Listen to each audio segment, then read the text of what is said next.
Hi friends, இன்றைக்கி mini vlog என்னென்னு பார்க்கலாம். ஸோ இன்றைக்கி மார்னிங்கே எழுந்திரிச்சு நாங்கள் ரெடியாகி கிளம்பிட்டோம். கிளம்புறதுக்கு முன்னாடியே எங்களோட cooking and house hold works எல்லாம் முடிச்சாச்சு. கிளம்பி நேரம் எங்கே போயிருந்தோம் அப்படின்னு பார்த்தீங்கன்னா, சர்ச்சுக்கு தான் போயிருந்தோம். அண்ட் இன்றைக்கி கிளைமேட் பார்த்தீங்கன்னா ரொம்ப நல்லா இருந்துச்சு மார்னிங். ஸோ கிளைமேட்டை ரசிச்சுக்கிட்டே சர்ச்சுக்கு போயிட்டு திரும்ப வீட்டுக்கு வந்தாச்சு. அண்ட் வீட்டுக்கு வந்ததுக்கப்புறம் பார்த்திங்கன்னா, சச்சும் குட்டி பாப்பாவும் ஒரே விளையாட்டு தான். அண்டு பாப்பாவோட பர்த்டேக்கு நாங்கள் வந்து டெக்கரேட் பண்ணதை இன்னும் நாங்கள் ரிமூவ் பண்ணலை. ஸோ அதில் இருந்த பெலூன்ஸ் எல்லாம் எடுத்து வச்சு அவங்க விளையாடிட்டு இருந்தாங்க. சச்சோட அண்ணாவோட குழந்த வந்து எங்கள் வீட்டுக்கு இன்றைக்கி வந்திருந்தாங்க. ஸோ அவங்க கூட என்னோடய குட்டி பாப்பா ஒரே விளையாட்டு தான். ஃபுல்லாக விளையாடிக்கிட்டே இருந்தாங்க. ஸோ நாங்களும் அதை பார்த்து ரசிச்சுக்கிட்டு இருந்தோம். அண்டு லீவ் இன்றைக்கி பார்த்திங்கன்னா சீக்கிரமாகவே முடிஞ்சு போனது மாதிரி இருந்துச்சு. ஸோ ஒரே ஒரு நாள் தான் லீவ் கிடச்சிருச்சு. நேற்றைக்கும் ஒர்க்கிங் டே. ஸோ அதை நினச்சப்போ கொஞ்சம் கஷ்டமாக இருந்துச்சு. பட் ஓகே அப்படின்ட்டு விட்டுட்டோம். அதுக்கப்புறம் எங்கள் பக்கத்து வீட்டில் உள்ள குட்டி பையன் எங்கள் வீட்டுக்கு வந்திருந்தான். ஸோ அவங்க கூட என்னோடய குட்டி பாப்பாவும் விளையாடிக்கிட்டே இருந்தாங்க. நான் அதை பார்த்து ரசிச்சுக்கிட்டே இருந்தேன். ஸோ பாப்பாவும் ஒரே விளையாட்டு தான் அவங்க கூடயெல்லாம் சேர்ந்து. அண்டு பாப்பா பார்த்திங்கன்னா பலூன்ஸ் எல்லாம் எடுத்து வச்சு விளையாடிக்கிட்டு இருந்தாங்க. அவங்களோட பர்த்டே செலிப்ரேஷனுக்கு டெக்கரேட் பண்ண பலூன்ஸ் எடுத்து வீட்டுக்கு வெளியே எல்லாம் போய் விளையாடிக்கிட்டே இருந்தாங்க.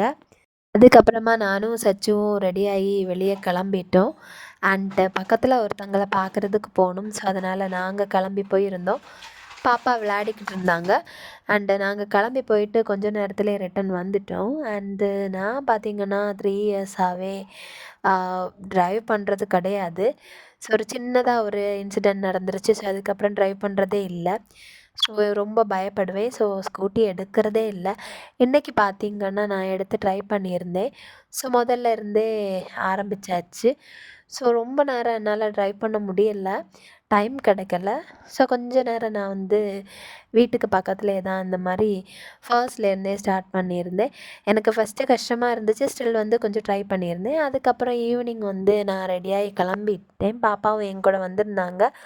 சச்சும் எங்களை ட்ராப் பண்ணியிருந்தாங்க. எங்கே அப்படின்னு பார்த்தீங்கன்னா சர்ச்சுக்கு தான்.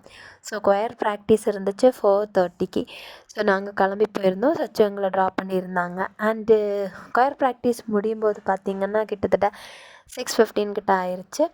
ஸோ அங்கேருந்து சர்ச்லேருந்து கிளம்பி நேராக வந்து நாங்கள் கடைக்கு போயிருந்தோம். கடைக்கு போய் கொஞ்சம் திங்ஸ் எல்லாம் வாங்கிட்டு திரும்ப நாங்கள் அங்கேருந்து நேராக வீட்டுக்கு வந்துட்டோம். அண்ட் பாப்பா ரொம்ப ஹாப்பியாக இருந்தாங்க இன்றைக்கி. அண்ட் இன்றைக்கி டே அப்படியே பிஸியாக போயிடுச்சு.